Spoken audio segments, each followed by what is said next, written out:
दोस्तों नमस्कार। स्वागत है आपका हमारे YouTube चैनल सीएस क्लासेस में। आज फिर से हम आपके सामने उपस्थित हैं अपने नए क्लास को लेकर। जैसा कि आप जान रहे हैं कि मैं पिछले दिनों से क्लास 9th का मैथ पढ़ा रहा हूं, और अगर आपने हमारा क्लास अटेंड नहीं किया है तो डिस्क्रिप्शन में उनका लिंक दिया हुआ है, वहां से आप उन्हें देख सकते हैं। आज की क्लास में हम आपको बताएंगे नंबर सिस्टम का ही क्वेश्चन नंबर 4, संख्या रेखा पर रूट 9.3 को निरूपित कीजिए। रूट 9.3 को हम संख्या रेखा पर किस प्रकार निरूपित करेंगे, आइए आज हम यह सीखते हैं। पिछले क्लास में हमने आपको रूट 2, रूट 3 और रूट 5 का संख्या रेखा पर निरूपण बताया था, और आज हम सीखते हैं रूट 9.3 को हम संख्या रेखा पर किस प्रकार निरूपित करेंगे। मैंने कल बताया था कि ऐसे सवाल अब आपके स्कूलों में ही नहीं, आपके प्रतियोगी परीक्षाओं में भी पूछे जाने लगे हैं। इसलिए आपको ऐसे सवालों को ध्यानपूर्वक समझना चाहिए। आइए शुरू करते हैं। संख्या रेखा। संख्या रेखा क्या होती है, कल भी बताया था हमने। संख्या रेखा पर हम किसी भी संख्या को निरूपित कर सकते हैं, ठीक है, चाहे वह पूर्ण संख्या हो, परिमेय संख्या हो या अपरिमेय संख्या हो। तो संख्या रेखा पहले हम एक ले लेंगे। तो इस प्रकार से हम एक संख्या रेखा ले लेते हैं, यानी एक रेखा ले लिए, इसी को हम संख्या रेखा कहेंगे। और इस पर आप यहां से आप डेढ़ सुई के माध्यम से अपने कॉपी पर जो बनाएंगे, मैं वही आपको बता रहा हूं कि यहाँ से 9.3, यहाँ पर कोई इकाई नहीं दिया गया है, यूनिट नहीं दिया गया है, तो हम मिलीमीटर मान लें, सेंटीमीटर मान लें, कुछ ही मान लेंगे, है ना। तो चलिए सीधा सीधा हम लोग सेंटीमीटर मान लेते हैं। तो 9.3 जो यह है, 9.3 नाप करके आप इंच से मान लेते हैं कि 9.3 आपका यहाँ आया, ठीक है। इसको हमने A मान लिया और इसे B मान लिया, यानी यह जो लंबाई हुई आपकी 9.3 cm, ठीक है, हमने सेंटीमीटर मान लिया। अब क्या करना है कि बिंदु B से, है ना, यहाँ पर एक B से, इसे C मान लीजिए, यहाँ से 1 सेंटीमीटर B से आपको C काटना है, 1 cm, ठीक है। B से 1 cm यानी B से C की दूरी 1 सेमी रखना है, ठीक है।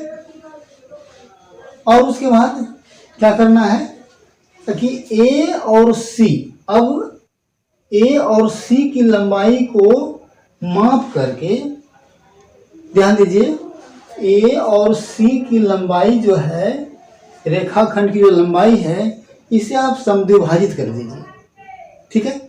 समद्विभाजित करना आप जानते हैं, तो आप समद्विभाजित कर दीजिए, तो यह 2 बराबर हिस्सों में बढ़ जाएगा। मान लेते हैं कि यह बिंदु O हुआ, जो मध्य बिंदु हुआ A और C का, है ना। यानी कहने का मतलब हुआ कि OA बराबर OC, ठीक है। समद्विभाजित का मतलब हुआ कि दोनों जो खंड हुआ यह बराबर हो गया, ठीक है। अब क्या करना है कि यह OA को त्रिज्या मान लीजिए, है ना। ओ ए को त्रिज्या मान लीजिए और ओ को केंद्र मानकर आप एक चाप खींचें।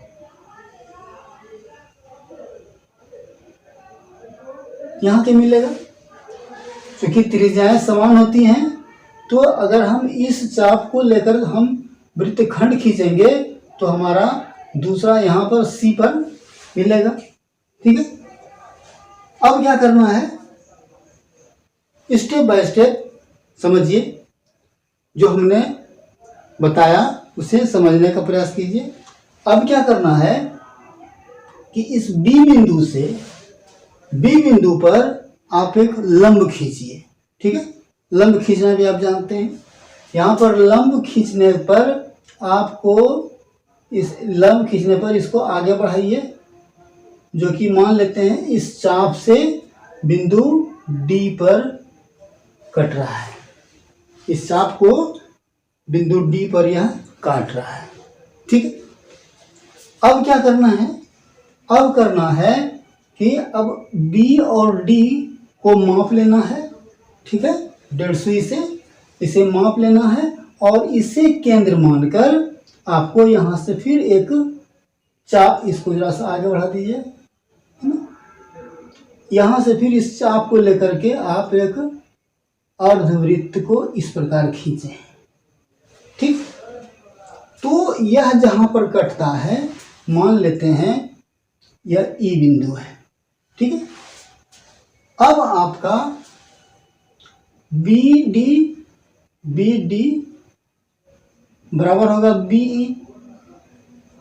ठीक है, तो यही बी डी बराबर बीई जो हुआ, यही आपका √9.3 निरूपित करता है। ठीक है, तो यही बी डी बराबर बी 9.3 √9.3 को निरूपित करता है। ठीक है, तो इस प्रकार से आप इसे अपनी भाषा में भी लिखेंगे कि जैसे ए बी हमने 9.3 cm का रेखाखंड खींचा, उसके बाद सारे विवरण को लिख करके आपको यह फिगर बना देना है। इस प्रकार से आपका संख्या रेखा पर √9.3 का निरूपण हो जाता है। इसी एक्सरसाइज में यानी एक्सरसाइज 1.4 में ही हमारा क्वेश्चन नंबर 5 है, जो कहता है कि हरों का परिमेयीकरण कीजिए। आपके सामने ये 4 सवाल दिए गए हैं, इनमें अंश और हर भी है। तो यहाँ जो हर है उसे आपको परिमेय संख्या के रूप में बदलना है ना। तो आइए ऐसे सवालों को हल करने का, यह भी आपको अक्सर परीक्षाओं में पूछे जाते हैं, इसलिए इसे भी आप अच्छे तरीके से समझ लें। तो इस प्रकार के प्रश्नों को हल हम किस प्रकार करते हैं, आइए 1 नंबर प्रश्न को पहले हम हल करते हैं। पहला प्रश्न है 1/√7। इसका नियम है कि जो हमें नीचे जो भी संख्याएं दी गई हैं उससे अंश और हर दोनों को हम मल्टीप्लाई कर देते हैं, है ना। तो हम क्या लिखेंगे, 1/√7, है ना। इसे मल्टीप्लाई अंश को भी और हर को भी हम इसी संख्या से कर देते हैं, √7/√7। ठीक है, तो फिर क्या होता है, 1 से इसको गुना करेंगे तो √7 ही रह जाएगा, है ना। और बटे √7 इंटू √7 क्या हो जाएगा, 1(7), है ना। तो अब ये हमें परिमेय संख्या प्राप्त हो गई, 7 परिमेय संख्या है ना। तो हमारा हर क्या हो गया, अब परिमेय हो गया। यही आपका आंसर हुआ। ठीक है, हो गया। अब आइए दूसरा नंबर को, ये आपका पहला नंबर था और दूसरा है ना। क्या है दूसरा सवाल, 1/√7 - 6। ठीक है, पिछले प्रश्न की भांति यह जो संख्या नीचे दी गई है उसी संख्या से ऊपर और नीचे यानी अंश और हर को हम मल्टीप्लाई कर देंगे, लेकिन उसमें थोड़ा सा अंतर क्या करना होगा, यहाँ अगर माइनस है तो बीच में प्लस रखेंगे, अगर प्लस रहता तो हम माइनस रखते। ठीक है, तो इसको हम इस प्रकार लिख सकते हैं 1/√7 माइनस √6 मल्टीप्लाई करना है √7 प्लस √6 बटे √7 प्लस √6। हमने सिर्फ इस चिन्ह को बदल दिया है। अब क्या हो जाएगा कि इसको 1 से गुना करेंगे, मल्टीप्लाई करेंगे तो यही रह जाएगा √7 प्लस √6। ठीक है, और आपने बीजगणित में पढ़ा होगा, इसको यदि हम a मान लें और इसको b मान लें तो a minus B into A plus B, सूत्र में इसको तोड़ देंगे तो क्या हो जाएगा a² माइनस b² यानी √7 का स्क्वायर और माइनस √6 का स्क्वायर, इस प्रकार से। ठीक है, अब इसको आगे और फिर हल करेंगे। इसको बराबर क्या लिख सकते हैं, √7 प्लस √6 बटे √7 का वर्ग क्या हो जाएगा 7 और माइनस √6 का वर्ग क्या हो जाएगा 6, है ना। यह बराबर क्या हो जाएगा √7 प्लस √6 बटे 7 में से 6 घट जाएगा तो क्या बच जाएगा, यह परिमेय संख्या के रूप में आ गया। तो यह आपका आंसर हुआ। ठीक है, इस प्रकार दूसरा सवाल भी हल हो गया।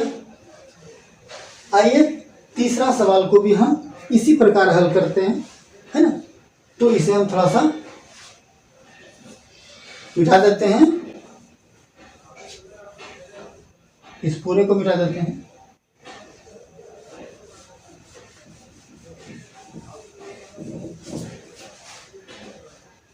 आइए तीसरा नंबर सवाल को देखते हैं। क्या है तीसरा नंबर, 1/√5 और प्लस √2। इसे भी उसी प्रकार हल करना है, इसी संख्या से ऊपर नीचे गुना करना है, हर और अंश को गुना करना है, लेकिन करना क्या है, यहाँ पर प्लस है तो वहां पर माइनस कर देंगे। ठीक है, इसे हम लिखेंगे 1/√5 प्लस √2 इंटू √5 माइनस √2 बटे √5 माइनस √2, यह कर देंगे। ठीक है, उसी प्रकार इसको 1 से गुना करेंगे तो ये रह जाएगा √5 माइनस √2 बटे क्या हो जाएगा a plus B into A minus B के रूप में है, तो यह क्या हो जाएगा a² माइनस b², है ना। तो क्या हो जाएगा √5 का स्क्वायर और माइनस √2 का स्क्वायर।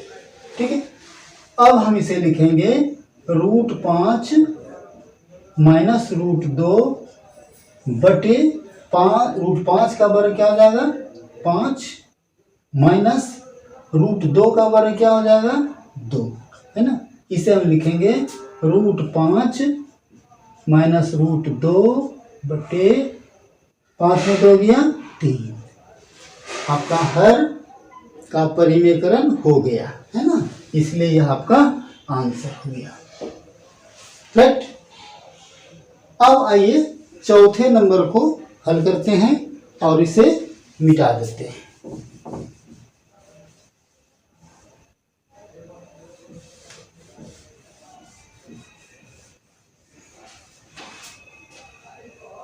क्या है 4 नंबर, 1 बटे ये 4 नंबर 1/√7 -2। ठीक है, पिछले बताया गया प्रश्न की तरह ही हम इसे भी हल करेंगे, है ना। तो क्या करना है, 1/√7 -2 इंटू अंश को भी इसी से गुना करना है और हर को भी इसी से गुना करना है, लेकिन सिर्फ चेंज चिन्ह को कर देना है। तो √7 + 2/√7 + 2 कर देंगे। उसी प्रकार से 1 से गुना करेंगे तो क्या हो जाएगा, √7 + 2/√7 ये a - b into a + b के रूप में है। इसे क्या लिखेंगे, √7 का स्क्वायर और -2 का स्क्वायर। ठीक है, अब क्या हो जाएगा, ये √7 +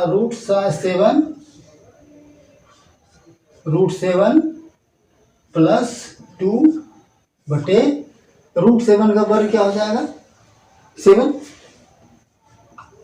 -2 का स्क्वायर 4। ठीक है, √7 + 2/7 में 4 घट जाएगा तो क्या बचेगा, 3। हर का परिमीकरण हो गया। ठीक है, ये आपका आंसर हो गया। इस प्रकार हरों का परिमीकरण किया जाता है। तो दोस्तों आपने सीखा एक्सरसाइज 1/4 का 2 प्रश्नों का हमने आपको हल करके बताया। दोस्तों कैसा लग रहा है हमारा क्लास, प्लीज़ कमेंट अवश्य करें और चैनल को सब्सक्राइब करना न भूलें। तो फिर मिलते हैं अगले क्लास में, तब तक के लिए जय हिंद।